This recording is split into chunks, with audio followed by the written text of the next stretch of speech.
नमस्कार, आपके साथ मैं हूं अर्पिता आर्य और इस वक्त की बड़ी खबर यही है कि भारत और चीन के बीच सीमा पर खूनी झड़प में 20 भारतीय सैनिक शहीद हुए हैं। भारत और चीन के सैनिकों के बीच ये झड़प सोमवार की रात को लद्दाख की गलवान घाटी में हुई थी।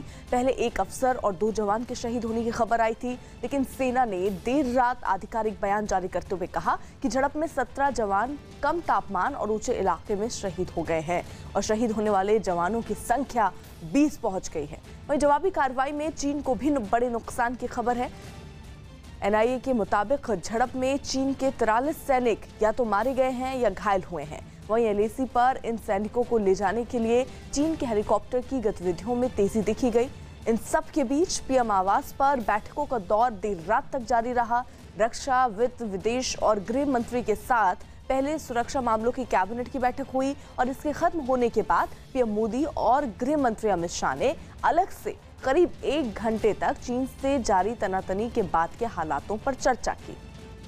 एलएसी पर झड़प पर सेना की ओर से आधिकारिक बयान दिया गया, जिसमें लिखा गया कि भारतीय और चीनी सैनिक गलवान क्षेत्र में हट चुके हैं, जहां 15-16 जून 2020 को झड़प हुई थी। झड़प में गंभीर रूप से घायल 17 भारतीय सैनिक ऊंचाई वाले इलाके में कम तापमान और चोट की वजह से शहीद हो गए। झड़प में कुल 20 जवान शहीद हुए हैं। भारतीय सेना राष्ट्र की अखंडता और संप्रभुता की रक्षा के लिए प्रतिबद्ध है। लद्दाख की गलवान घाटी में सोमवार रात को भारत और चीन के सैनिकों में हिंसक झड़प में 18 बिहार रेजिमेंट के कमांडिंग ऑफिसर कर्नल संतोष बाबू समेत 20 जवान शहीद हो गए। जान गंवाने वाले अन्य जवान भी इसी रेजिमेंट के बताए जा रहे हैं। कर्नल संतोष 18 महीने से लद्दाख में भारतीय सीमा की सुरक्षा में तैनात थे। वहीं शहीद कुंदन ओझा, शहीद सुनील कुमार और शहीद पलानी भी शामिल हैं। शहीद कर्नल संतोष के परिवार में पत्नी और एक बेटा और एक बेटी है। उनके पिता फिजिकल एजुकेशन टीचर हैं। शहीद संतोष ने हैदराबाद के सैनिक स्कूल में पढ़ाई की, फिर वो एनडीए के लिए चुने गए थे। उनकी मां ने कहा कि इकलौता बेटा खोने से वो दुखी हैं, लेकिन बेटे की देश के लिए कुर्बानी उनके लिए गर्व की बात है। झारखंड के साहिबगंज जिले के दिहारी गांव के 26 साल के शहीद कुंदन ओझा 17 दिन पहले ही पिता बने थे, लेकिन अपनी बेटी का चेहरा तक नहीं देख पाए। उनके पिता रविशंकर ओझा किसान हैं।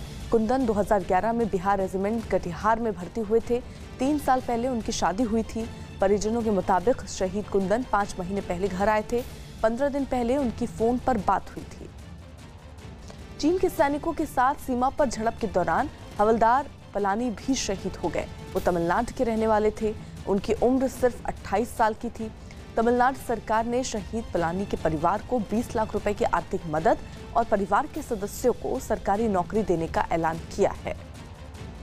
गलवान घाटी में बिहार के सुनील कुमार भी शहीद हो गए। वो छपरा जिले के दिघरा परसा गांव के रहने वाले थे। शाम को उनकी पत्नी मिनका राय को अधिकारियों ने फोन पर शहादत की सूचना दी। इसके बाद पूरे गांव में मातम पसरा है। शहीद सुनील के पिता सुखदेव राय 12 साल पहले सेना से रिटायर हुए थे। फिलहाल वो पश्चिम बंगाल में दूसरी सर्विस कर रहे थे। सुनील 2 भाइयों में बड़े थे।